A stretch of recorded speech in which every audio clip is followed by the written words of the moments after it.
ओम श्री गणेशाय नमः। हर हर महादेव।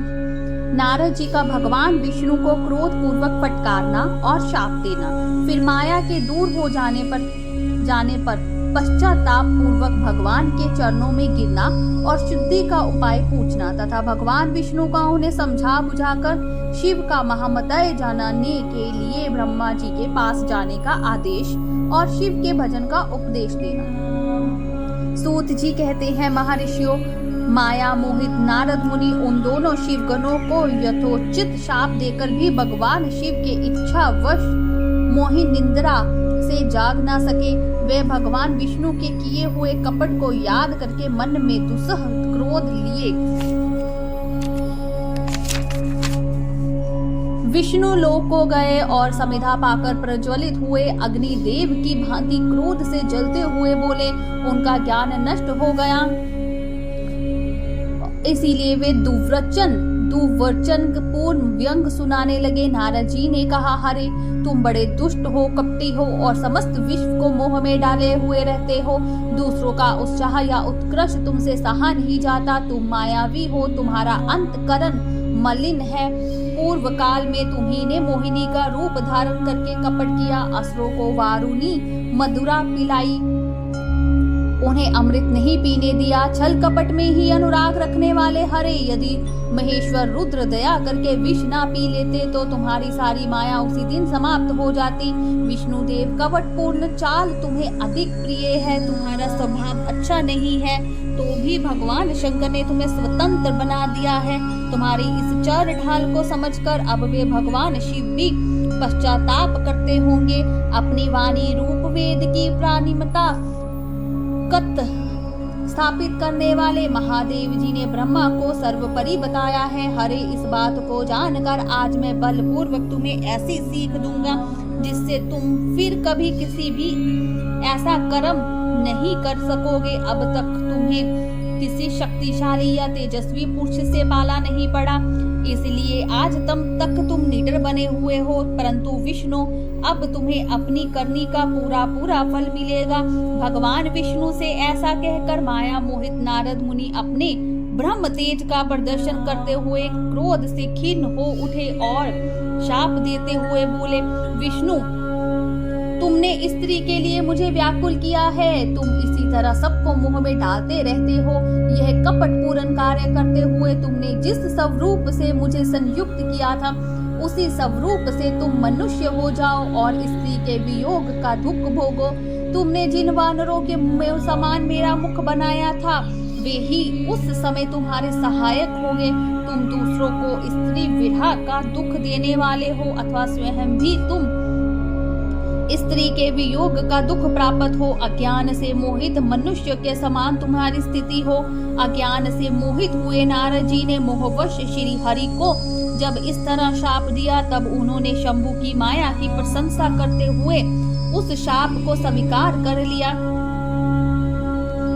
तदनंतर महालीला करने वाले शंभु ने अपनी उस विश्व मोहिनी माया को, जिसके कारण ज्ञानी नारद मुनि भी मोहित हो गए थे, खींच लिया था।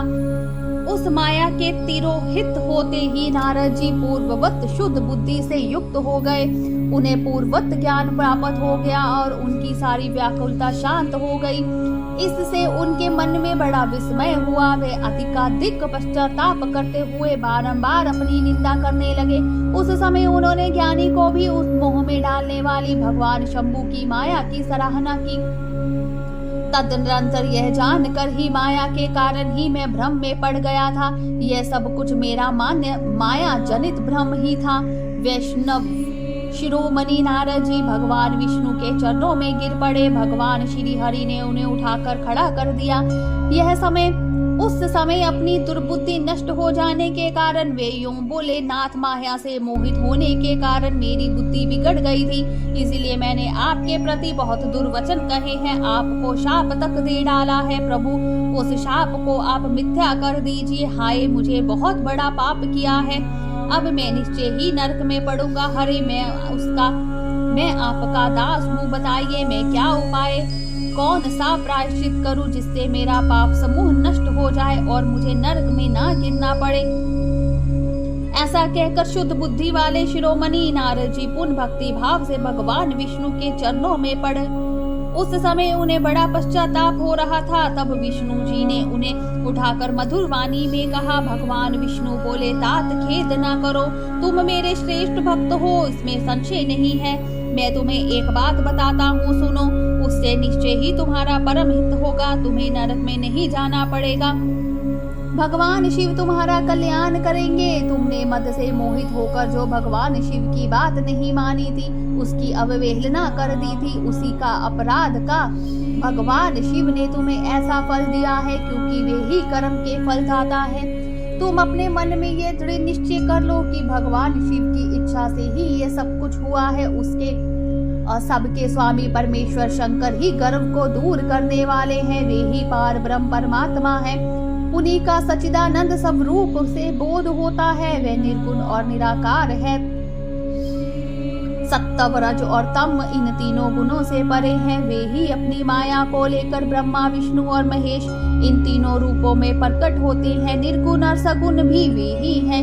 निर्गुण अवस्था में उन्हीं का नाम शिव है। वे ही परमात्मा, महेश्वर, पार ब्रह्म, अविनाशी, अनंत और महादेव आदि नामों से कहे जाते हैं। उन्हीं की सेवा से ब्रह्मा जी जगत के सृष्टा हुए हैं और मैं तीनों लोकों का पालन करता हूँ। वे स्वयं ही रुद्र रूप से सबका संहार करते हैं। वे शिव स्वरूप से सबके साक्षी हैं। माया से भिन्न और निर्गुण है। स्वतंत्र होने के कारण वे अपनी इच्छा के अनुसार चलते हैं।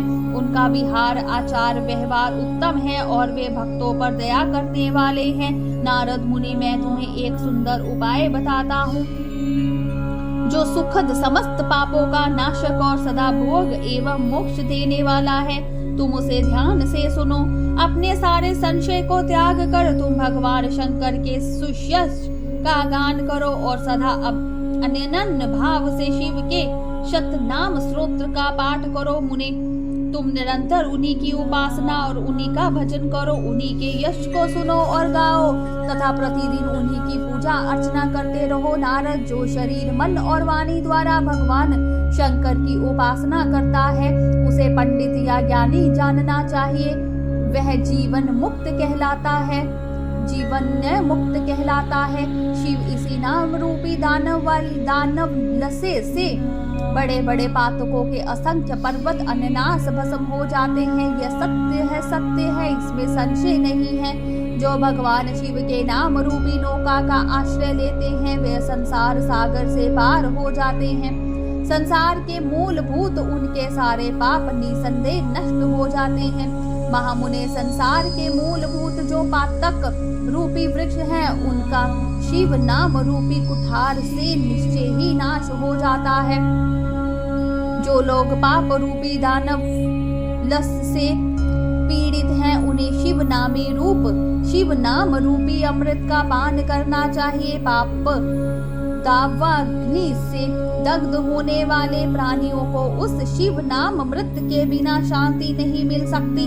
संपूर्ण वेदों का अवलोकन करके पूर्ववर्ती विद्वानों ने यही निश्चय किया है कि भगवान शिव की पूजा ही उत्कृष्ट साधन तथा जन्म मरण रूपी संसार बंधन के नाश का उपाय है। आज से यत्न पूर्वक सावधान रहकर विधि विधान के साथ भक्ति भाव से नित्य निरंतर जगदम्बा पार्वती सहित महेश्वर सदाशिव का भजन करो। नित्य शिव की ही कथा करो और सुनो और कहो तथा अत्यंत यत्न करके बारंबार शिव भक्तों का पूजन किया करो। मुनि श्रेष्ठ, अपने हृदय से भगवान शिव के उज्ज्वल चरण बिंदों की स्थापना करके पहले शिव के तीर्थ में विचरो।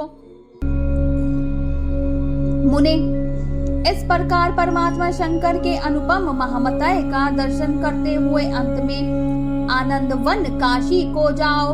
वह स्थान भगवान शिव को बहुत प्रिय है। वहाँ भक्ति पूर्वक विश्वनाथ जी का दर्शन पूजन करो। विशेष गत्या उनकी स्तुति वंदना करके तुम निर्विकल्प संशय रहित हो जाओगे। नारद जी, इसके बाद तुम्हें मेरी आज्ञा से भक्ति पूर्वक अपने मनोरथ की सिद्धि के लिए निश्चय ही ब्रह्मलोक में जाना चाहिए। वहां अपने पिता ब्रह्मा जी की विशेष रूप से स्तुति वंदना करके तुम्हें प्रसन्नता पूर्वक हृदय से बारंबार शिव महिमा के विषय में प्रश्न करना चाहिए। ब्रह्मा जी शिव भक्तों में श्रेष्ठ हैं। वे तुम्हें बड़ी प्रसन्नता के साथ भगवान शिव का महामतय और शत नाम स्तोत्र सुनाएंगे। मुने, आज से तुम शिव आराधना में तत्पर रहने वाले शिव भक्त हो जाओ और विशेष रूप से मोक्ष के भागी बनो।